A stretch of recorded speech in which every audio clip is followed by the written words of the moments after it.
Hey book besties, I wanted to come on and give you a yes, no, maybe with explanations for some of my January reads since they're due in a couple days. So this will be part 1 of 2. The Coven by Harper L. Woods was one of my book match books for January, and I started to struggle when I read it physically, so I switched over to the audiobook, and I was doing really well. I was enjoying it. I even made it to 64%, but by that point, it was like the third spy scene, and it just wasn't really doing it for me. It actually made me feel kind of creepy for listening, like, in to the spicy, so I just decided to DNF this one. Next is As Old as Time. This one is by Liz Braswell.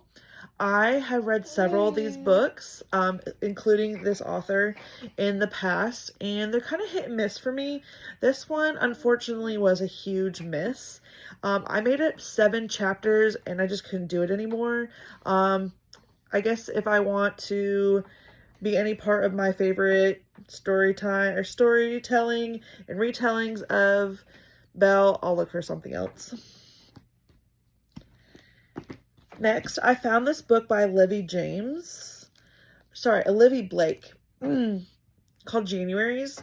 I grabbed it just because it sounded interesting. I made it 1.5 stories, and I realized this really wasn't for me, so I went ahead and DNF this as well. I absolutely loved this book. So this is the second in the Ravenhood series. I binged the first 3 books of this universe, I guess world, and in January, and it was amazing. And I've already started the first Ravenhood Legacies book that I hope to continue in February. But this book was a huge yes for me. If you are familiar with my content and been around, you'll see that I recently made a video with this because one of Taylor Swift's songs gave me Exodus vibes. Honestly, I'll probably reread this one again. I absolutely love this. I also read Flock. I had to return it before I could do this video. I loved it.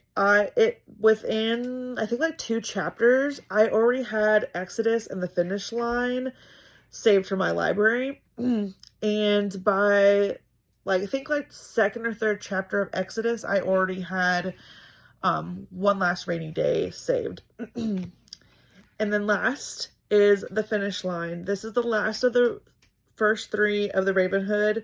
Everything after this is the Ravenhood Legacy series, which I think 2 of those books are coming out this year. This one, I get why it was written. It gave us that backstory that we needed of what happened from the end of Exodus to the bonus chapter we got in Exodus.